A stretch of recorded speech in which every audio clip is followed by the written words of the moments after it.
सांख्यिकी का एक क्वेश्चन देखिए, स्टेटिस्टिक। यदि चर के मान यदि चर के मान 2 की परितः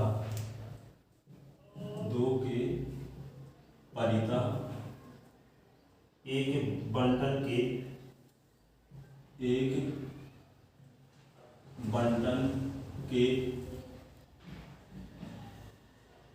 प्रथम 3 आघूर्ण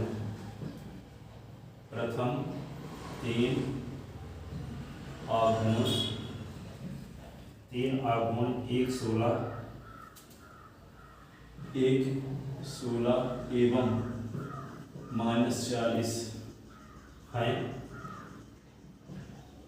तो दिखाइए कि माध्य 3 होगा, माध्य बराबर 3।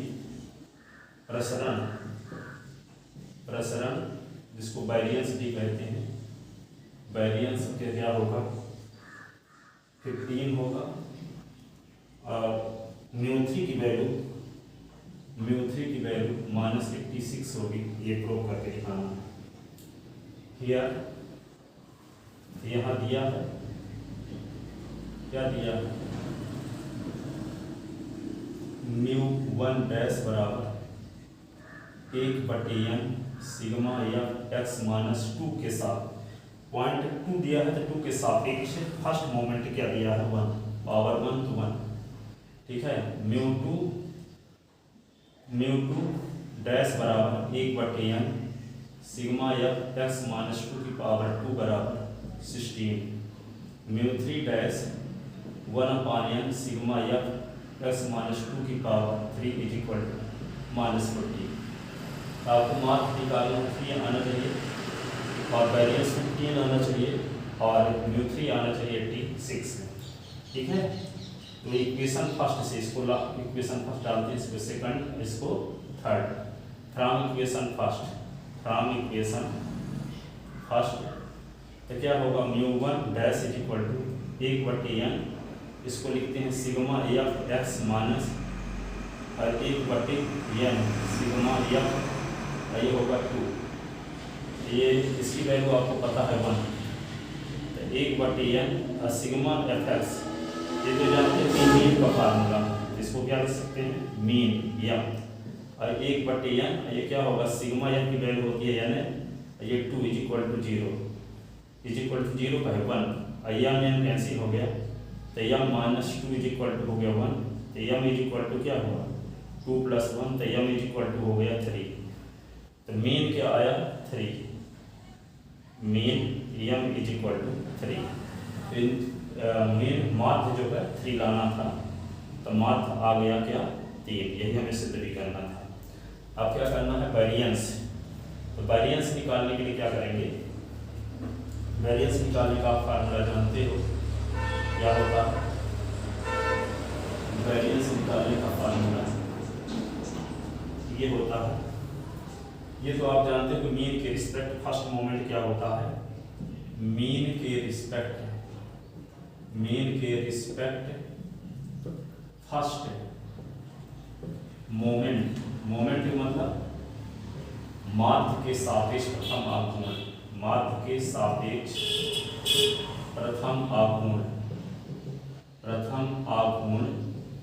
μ1 बराबर 0, ये 0 सदैव होता है, ठीक है।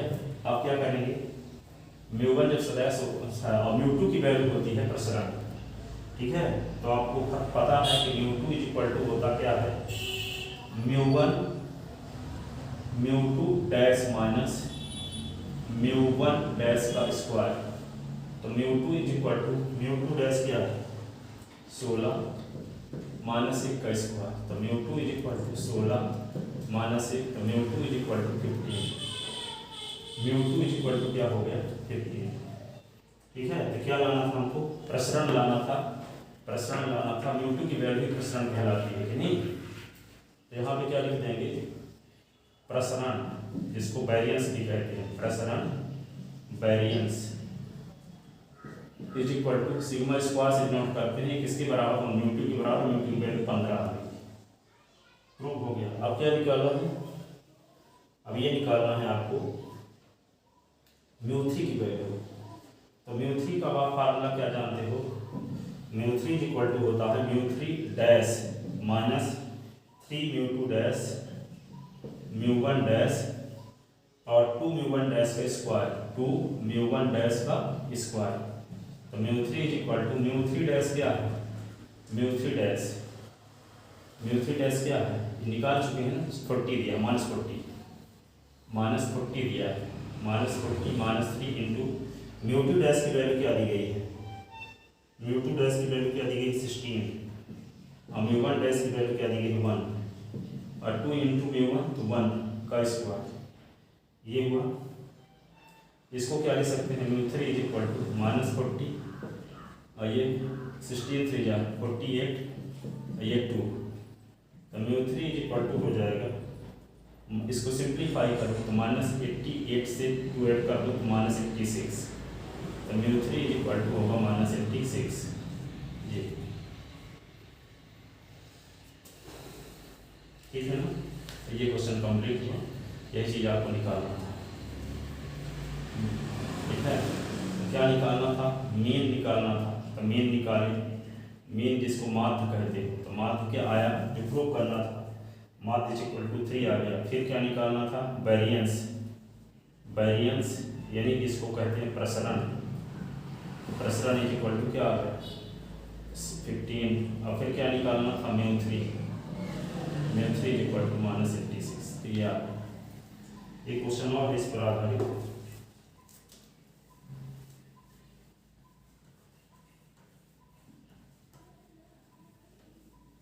क्या है अगला क्वेश्चन, एक बंटन जिसके लिए माध्य, क्वेश्चन है एक बंटन जिसके लिए माध्य, जिसके लिए माध्य x बार की वैल्यू क्या है 1, वेरिएंस, वेरिएंस प्रसरण, प्रसरण की वैल्यू क्या है, यहाँ पे 1 है जिसको वेरिएंस भी कहते हैं, और क्या दिया है, गामा 1 की वैल्यू 1 है।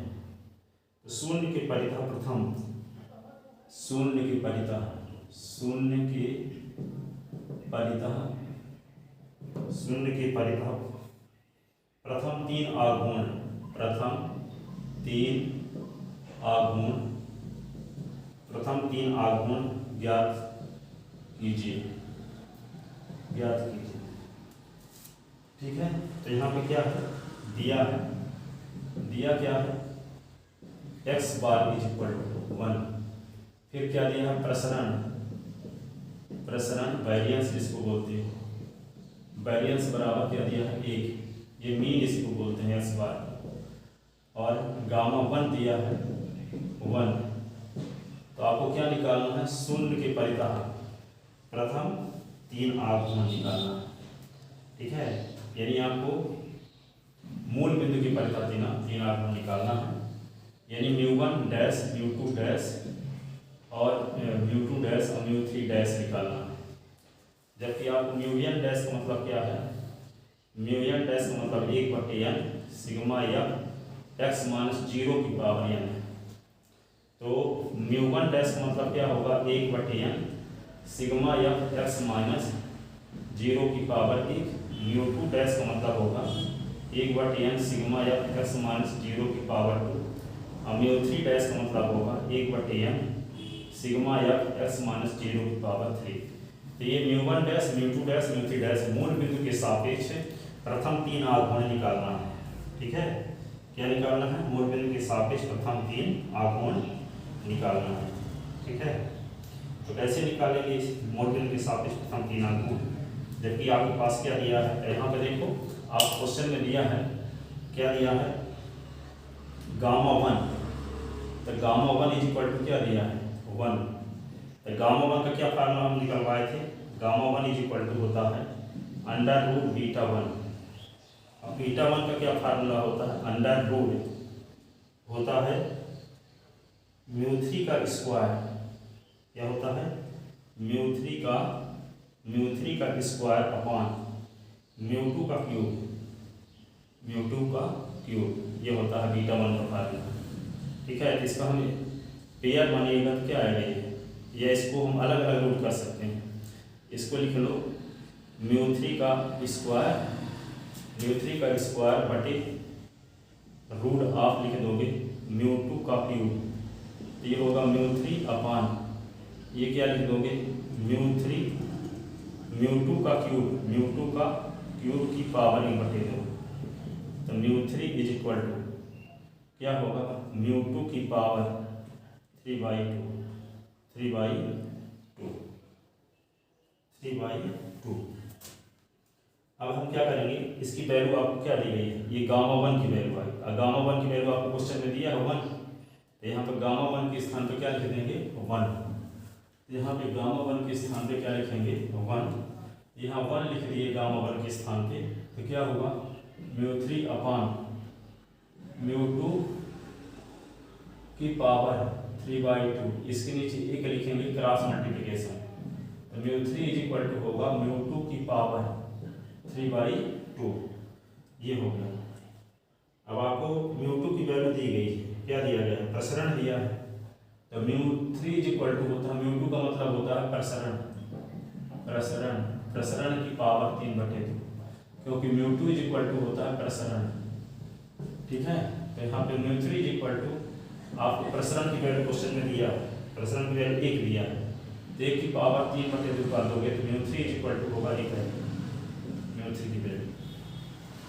ठीक है, अब आगे क्या लिखोगे म्यू3 की वैल्यू। अब मूल बिंदु के सापेक्ष आघूर्ण, मूल बिंदु के सापेक्ष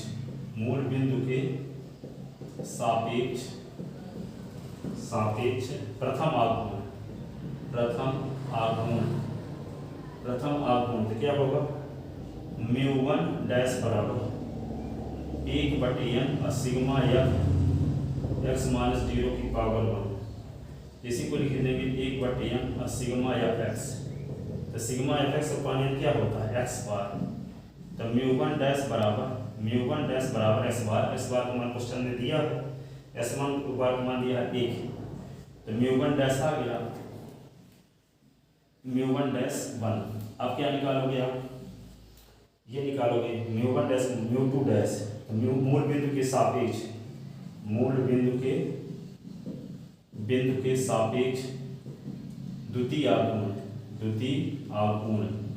तो द्वितीय आघूर्ण का क्या सूत्र है म्यू2 डैश बराबर क्या लिखोगे 1/n सिग्मा f, या म्यू2 डैश बराबर होता है म्यू2 प्लस म्यू1 डैश का स्क्वायर, तो म्यू2 की वैल्यू निकाल चुके हो, म्यू2 क्या है प्रसरण, म्यू2 की वैल्यू क्या है प्रसरण 1 दिया है, 1 प्लस म्यू1 डैश की वैल्यू 1 का स्क्वायर, तो म्यू2 डैश इज इक्वल टू क्या होगा 2। ठीक है, अब क्या निकालेंगे म्यू3 डैश मूल बिंदु के सापेक्ष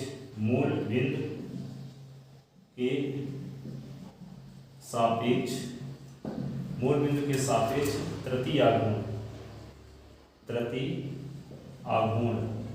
थर्ड मोमेंट, तो क्या लिखेंगे म्यू3 डैश बराबर फार्मूला क्या म्यू3 प्लस 3 म्यू2 और फिर म्यू1 डैश, फिर क्या है म्यू1 डैश का क्यूब,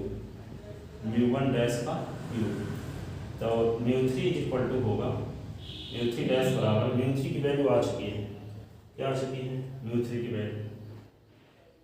वैल्यू निकाले थे अभी ना 1, ये होगा 3, म्यू2 की वैल्यू आपको पता है क्या निकला म्यू2 प्रसरण 1, यहाँ पे लिखेंगे 1, और म्यू1 डैश की वैल्यू निकाल चुके हैं 1, और ये क्या है म्यू1 डैश 1 का क्यूब, तो म्यू3 डैश बराबर क्या हुआ 1 प्लस 3 प्लस 1, ये क्या आ जाएगा म्यू3 डैश इज इक्वल टू हो जाएगा 5। ये तो यही म्यू3 डैश मूल बिंदु के सापेक्ष तीसरा आघूर्ण, मूल बिंदु के सापेक्ष ये दूसरा आघूर्ण, और ये मूल बिंदु के सापेक्ष पहला आघूर्ण, तो मूल बिंदु के सापेक्ष 3 आघूर्ण निकालना था, तीनों आ गए। तो ये आई को आपके समझ में आया होगा, ये दोनों कुछ हमेशा आते ही रहते हैं। ठीक है, थैंक यू सो मच।